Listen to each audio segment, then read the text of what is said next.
Today I begin a new life. Today I shed my old skin which hath too long suffered the bruises of failure and the wounds of mediocrity. Today I am born anew, and my birthplace is a vineyard where there is fruit for all. Today I will pluck grapes of wisdom from the tallest and fullest vines in the vineyard, for these were planted by the wisest of my profession who have come before me generation upon generation. Today I will savor the taste of grapes from these vines, and verily I will swallow the seed of success buried in each. A new life will sprout within me. The career I have chosen is laden with opportunity, yet it is fraught with heartbreak and despair. And the bodies of those who have failed, were they piled one atop another, would cast a shadow down upon all the pyramids of the earth. Yet I will not fail as the others, for in my hands I now hold the charts which will guide me through perilous waters to shores which only yesterday seemed but a dream. Failure no longer will be my payment for struggle.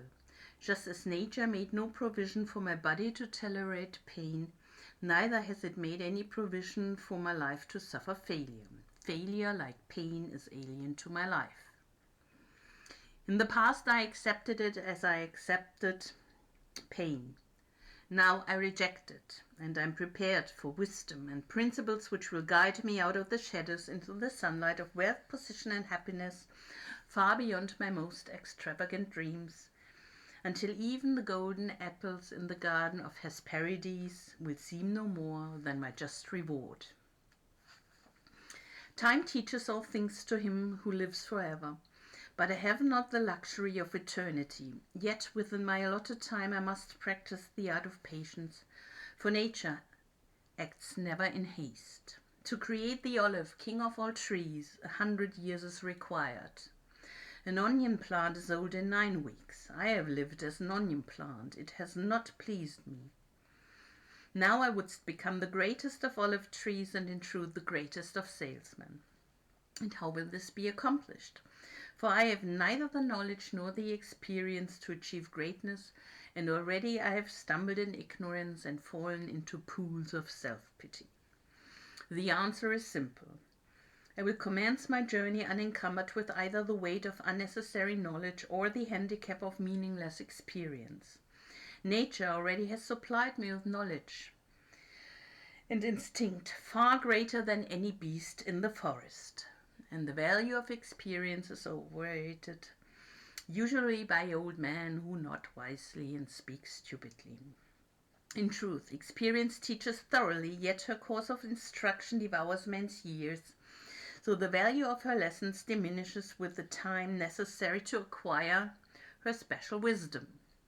The end finds it wasted on dead men. Furthermore, experience is comparable to fashion. An action that proved successful today will be unworkable and impractical tomorrow. Only principles endure, and these I now possess. For the laws that will lead me to greatness are contained in the words of these scrolls. What they will teach me is more to prevent failure than to gain success. For what is success other than a state of mind? Which two among 1,000 wise men will define success in the same words? Yet failure is always described but one way. Failure is man's inability to reach his goals in life, whatever they may be. In truth, the only difference between those who have failed and those who have succeeded lies in the difference of their habits. Good habits are the key to all success. Bad habits are the unlocked door to failure. Thus, the first law I will obey, which precedeth all others, is, I will form good habits and become their slave. As a child I was slave to my impulses. Now I am slave to my habits as a all-grown man.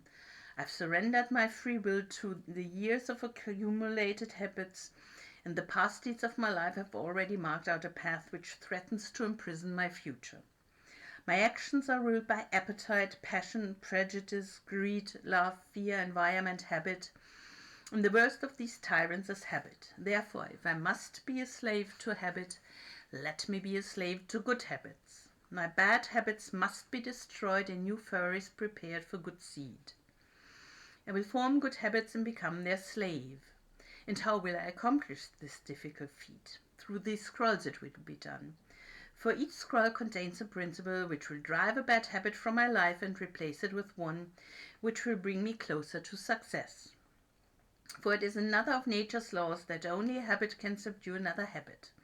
So in order for these written words to perform their chosen task, I must discipline myself with the first of my new habits, which is as follows. I will read each scroll for 30 days in this prescribed manner before I proceed to the next scroll.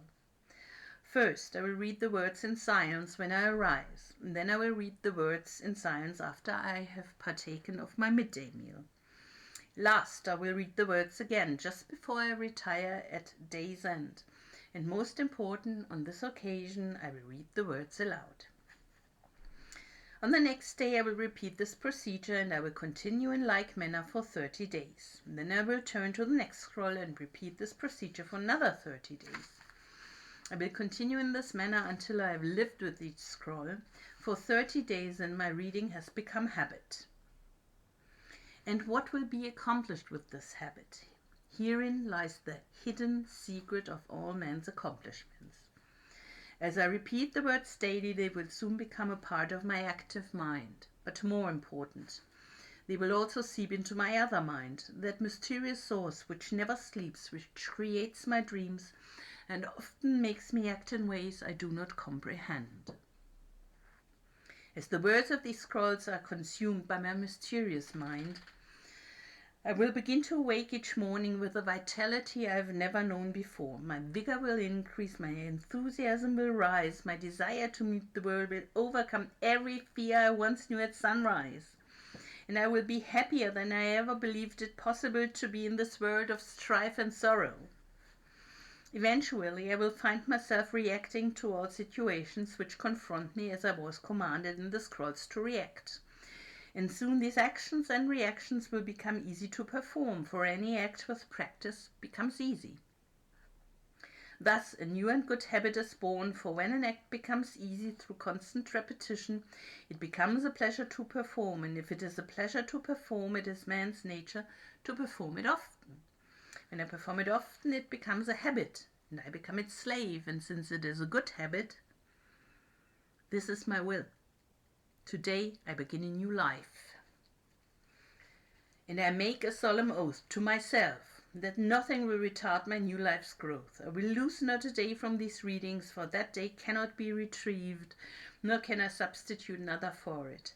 I must not, I will not break this habit of daily reading from these scrolls, and in truth, the few minutes spent each day on this new habit are but a small price to pay for the happiness and success that will be mine. As I read and reread the words in the scrolls to follow, never will I allow the brevity of each scroll nor the simplicity of its words to cause me to treat the scroll's message lightly. Thousands of grapes are pressed to fill one jar with wine, and the grape skin and pulp are tossed to the birds. So it is with these grapes of wisdom from the ages. Much has been filtered and tossed to the wind, only the pure truth lies distilled in the words to come. I will drink as instructed and spill not a drop, in the seed of success I will swallow. Today my old skin has become as dust. I will walk tall among men, and they will know me not, for today I'm a new man with a new life.